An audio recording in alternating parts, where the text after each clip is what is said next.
एक लड़की नर्स अपने हाथ में शिकायत पत्र लेकर के जो शहर की नई महिला एसएसपी थी उनके पास पहुंचती है और रोने लगती है, गिड़गिड़ाने लगती है और कहने लगती है कि मैडम जी मेरी इज्जत को बचा लीजिए, मैं बहुत ज्यादा परेशानी में हूँ, बहुत ज्यादा संकट में हूँ।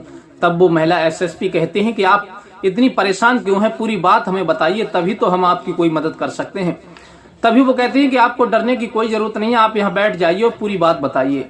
तब वो महिला नर्स वहां पर बैठ जाती हैं और अपनी आप बीती उन महिला एसएसपी के लिए बताने लगती हैं। और जैसे ही वो अपनी कहानी बताती हैं, वो वाकई में बहुत ही ज्यादा दर्द भरी कहानी है। उसे सुनकर के महिला एसएसपी भी परेशान हो जाती हैं और यकीन मानिए आप जब इस कहानी को सुनेंगे तो आप भी परेशान हो जाएंगे और सोचने पर मजबूर हो जाएंगे कि ऐसे हैवानों के लिए कौन सी कड़ी से कड़ी सजा देनी चाहिए।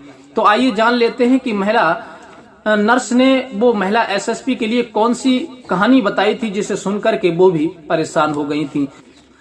नमस्कार, प्रणाम, मैं हूँ रितेश कुमार। दरअसल आज की जो घटना मैं आपको सुनाने के लिए जा रहा हूँ, ये घटना बेंगलुरु की है। बेंगलुरु में एक महिला नर्स जिसका नाम शालिनी था, शालिनी अपनी घर की आर्थिक स्थिति से काफी परेशान थी। उसके घर की आर्थिक स्थिति ज्यादा खराब थी, इस वजह से वो कुछ काम की तलाश में इधर उधर घूम रही थी, उसे कहीं काम मिल जाए। लेकिन जब उसे कहीं काम नहीं मिलता है तब वो एक हॉस्पिटल में पहुंचती है और हॉस्पिटल में जाने के बाद डॉक्टर से बात करती है कि डॉक्टर साहब मुझे काम की जरूरत है क्योंकि मैं एक स्टाफ नर्स हूँ। ये बात जब वो वहाँ का एमडी डॉक्टर सुनता है तो वो कहता है कि मैं पहले आपका टेस्ट लूंगा, उसके बाद ही आपको यहाँ पर जॉब पर रख सकता हूँ।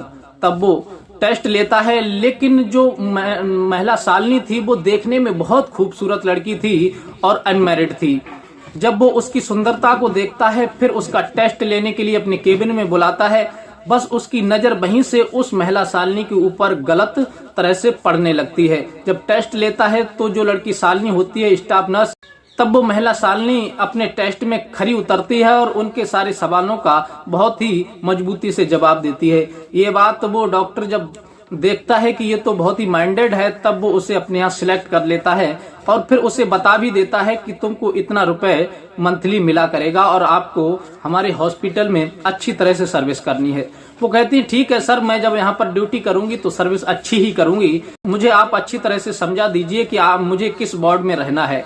तब वो डॉक्टर अपने वहीं के एक स्टाफ को बुलाता है और उससे कहता है कि इन मैडम के लिए आप वार्ड शिफ्ट करवा दीजिए, उसमें इनकी ड्यूटी तैनात कर दीजिए। लेकिन उस डॉक्टर का जो रवैया था नर्सों के प्रति वो बहुत ही ज्यादा गलत था। वो जो भी लड़की वहां पर ड्यूटी के लिए आया करती थी वो उसके प्रति गलत नजर रखता था, उसका रवैया उनके प्रति अच्छा नहीं था। कोई लड़की जो गरीब परिवार से हुआ करती थी और फिर उसके साथ वो ऐसी हरकत करता था कि कुछ लड़कियां जो थीं वो डर की वजह से अपना मुंह नहीं खोलती थीं। कुछ लड़कियां ऐसी थीं जो उसे बड़ा आदमी समझ करके, उसे इतना पावरफुल समझ करके अपनी जुबान नहीं खोलती थीं और वो सभी नर्सों का शोषण किया करता था। इस प्रकार से जो भी नर्स वहां आती थी बस जायज सी बात है कि वो उसका शोषण जरूर करता था, उनकी मजबूरी का फायदा जरूर उठाता था। इसी प्रकार से समय बीतता चला जाता है। कई महिला नर्सों की वो वीडियो भी आपत्तिजनक में बना लेता है जो उनके साथ शोषण करता है और वो इस बात का विरोध भी करना चाहती हैं,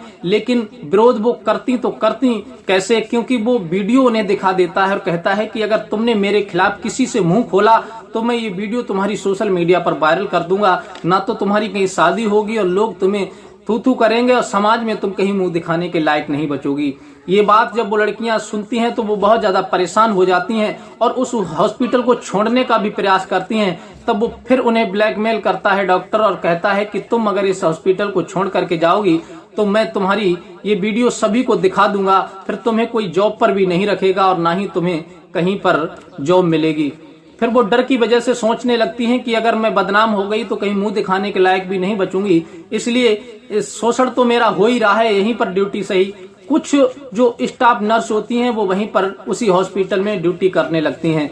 लेकिन कुछ दिन के बाद में वो विचार बनाता है, क्योंकि धीरे धीरे उसकी नजदीकियां जो थीं वो शालिनी मैडम के प्रति आकर्षित होने लगती हैं, क्योंकि उन सभी नर्सों से वो काफी दिनों से शारीरिक संबंध बना रहा था, उनका शोषण कर रहा था, उनको ब्लैकमेल कर रहा था। अब वो विचार करता है क्यों ना हमारे हॉस्पिटल में एक जो नई नर्स आई है उसका भी मिस यूज किया जाए। तभी वो उन्हें अपने केबिन में बुलाता है और कहता है कि देखो शालिनी, तुम्हारा रवैया मुझे बहुत अच्छा लगता है और तुम देखने में बहुत खूबसूरत हो, तुम हमें भी अपनी तरफ आकृष्ट कर रही हो और तुम माइंडेड भी बहुत हो। तब वो कहती हैं थैंक यू सर, क्योंकि मेरा जो फर्ज है मैं अपना फर्ज अच्छे से निभा रही हूँ। वो एमडी डॉक्टर कहता है कि तुम फर्ज तो अच्छे से निभा रही हो, लेकिन आपके फर्ज में एक छोटी सी कमी है कि तुम हमें खुश नहीं कर पा रही हो।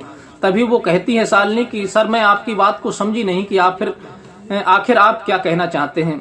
तब वो कहना चाहता है कि मेरा कहने का मतलब ये है कि जैसे तुम अच्छी तरह से कार्यों को कर रही हो, अच्छी तरह से देखभाल कर रही हो, उसी तरह से तुम मेरे नजदीक ही क्यों नहीं आ जाती। मेरे नजदीक आओगी तो मैं तुम्हें बहुत प्रॉफिट करूंगा, बहुत अच्छी सैलरी भी दूंगा और फिर तुम्हें इस वार्ड का मालिक बना दूंगा। ये बात जब वो शालिनी सुनती हैं तो वो समझ जाती हैं कि इसकी नियत में जरूर कोई ना कोई खोट है, इस वजह से मुझे ये अपनी बातों में बहका रहा है। लेकिन वो गरीब परिवार से जरूर थी शालिनी, लेकिन सुलझे हुए परिवार से थी, अच्छी परिवार से थी। वो अपनी इज्जत को अच्छी तरह से समझती थी कि कहाँ इज्जत लुटानी है और कहाँ बचानी है। इस प्रकार से उनके बीच में बातें चलती रहती हैं। लेकिन एक दिन डॉक्टर वो कह ही देता है शालिनी से कि शालिनी तुम्हें अगर कुछ आगे बढ़ना है, कुछ पाना है तो तुम्हें मेरी बात माननी पड़ेगी, मुझे खुश करना पड़ेगा और आज तुम मेरे रूम में आ जाना। तब वो मैडम सोचने पर विवश हो जाती हैं कि मुझे लग रहा है कि इसकी नीयत बिल्कुल खराब है और ये मेरे साथ कुछ भी हरकत कर सकता है। लेकिन बड़े डॉक्टर का आदेश था, उसे जाना मजबूरी हो गया था। अब वो उसके डॉक्टर के केबिन में जब पहुंचती हैं तब वो उनका एकदम से हाथ पकड़ लेता है और वो शालिनी झीटा मार करके अपना हाथ छुड़ा लेती हैं और कहती हैं कि सर आपको बिल्कुल भी इस बारे में बुरा नहीं लग रहा है कि हम एक स्टाफ नर्स हैं, एक आपकी नौकर हैं और आप नौकरों के साथ ऐसा बर्ताव करेंगे, ऐसा व्यवहार करेंगे तो कम से कम आपको सोचना चाहिए। आप स्टाफ के साथ ऐसा व्यवहार करेंगे तो फिर स्टाफ कैसे रुक पाएगा। तब वो डॉक्टर कहता है कि देखो शालिनी तुम अकेली यहाँ काम नहीं कर रही हो, ना जाने कितनी नर्स यहाँ पर आई और सभी ने मुझे खुश किया है और तुम्हें भी मुझे खुश करना है, बस यही मैं जानता हूँ। वो कहती है कि सर ये ख्वाब तो आपका पूरा कभी नहीं होगा और अगर आप अच्छी तरह से मुझे ड्यूटी करने देंगे तब मैं आपके यहाँ ड्यूटी करूंगी और नहीं करने देंगे तो मैं आपके इस हॉस्पिटल को छोड़ करके जा रही हूँ। फिर वो डॉक्टर कहता है कि ऐसे कैसे जा सकती हो, क्योंकि उस डॉक्टर का बहुत ही ज्यादा दिमाग खराब हो चुका था, वो बहुत ही ज्यादा हद की सीमा पार कर चुका था, क्योंकि उसके प्रति इसके खिलाफ कोई भी महिला नर्स स्टाफ कोई भी ऑब्जेक्शन नहीं ले रहा था, किसी ने मुंह नहीं खोला था। इसलिए उसे लग रहा था कि ये भी मेरी बात मान जाएगी।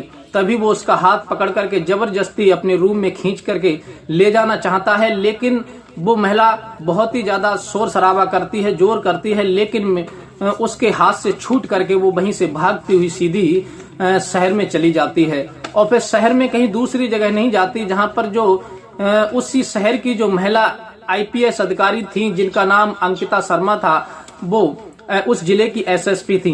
एसएसपी के पास जब वो महिला पहुंचती है और रो करके अपने दुखड़े को सुनाने लगती है, कहने लगती है मैडम जी मेरी इज्जत को बचा लीजिए, मैं आज बहुत ज्यादा परेशानी में हूँ, रोने लगती हैं। तब वो अंकिता शर्मा पूछती हैं कि आखिर बात क्या है, तुम्हारा नाम क्या है। तब वो बताती है कि मेरा नाम शालिनी है और मैं इस तरह से हॉस्पिटल में गई थी। बाने जब पूरी बात बताई अपनी, तब वो पूरी कहानी सुनकर के महिला एसएसपी परेशान हो जाती हैं और सोचने लगती हैं कि इतना नीच हो गया है डॉक्टर, उसने इतनी लड़कियों के साथ में शोषण किया है और कोई भी लड़की उसका विरोध नहीं करना चाहती, कोई भी उसके प्रति मुंह नहीं खोलना चाहती, और तुम एक जाबाज निकली, बहुत ही मतलब हिम्मतदार हो, तुम्हें दाद देना चाहेंगे हम ऐसी लड़की के लिए। और ऐसी लड़की होनी चाहिए जो अपने ऊपर हो रहे अत्याचार को सहन ना करे, बल्कि उसके प्रति ऑब्जेक्शन ले और उसके प्रति मुकाबला जम करके करे। तभी वो महिला कहती है ठीक है तुम चिंता मत करो, उसका पर्दाफाश तो हम करेंगे, उसे रंगे हाथों हम गिरफ्तार करेंगे। तभी वो महिला एसएसपी अंकिता शर्मा जो होती हैं वो वहीं पर कहती हैं कि तुम चिंता मत करो, मैं स्टाफ नर्स बन करके जाती हूँ। तभी वो नर्स का भेष बना लेती हैं और वही कैप्री वगैरह पहन करके जो भी होती है वो पहुंचती हैं और उसी एमडी से बात करती हैं, क्योंकि अंकिता शर्मा जो थी वो भी अनमैरिड थी, देखने में बहुत खूबसूरत थी और उनकी सूरत भी इंसान को अपनी तरफ आकर्षित करती थी। तभी वो स्टाफ नर्स बनकर के उसी हॉस्पिटल में पहुंचती हैं और उससे कहती हैं, डॉक्टर से मिलती हैं एमडी से और कहती हैं कि मुझे जॉब की जरूरत है, क्या मुझे यहाँ जॉब मिल सकती है। तब वो कहता है क्यों नहीं, उनकी सूरत को देख करके वो भी उन पर भी लालचित हो जाता है, मोहित हो जाता है और कहता है कि हमारे यहाँ तो लड़कियों के लिए हर समय जॉब उपलब्ध रहती है, बस लड़कियां होनी चाहिए।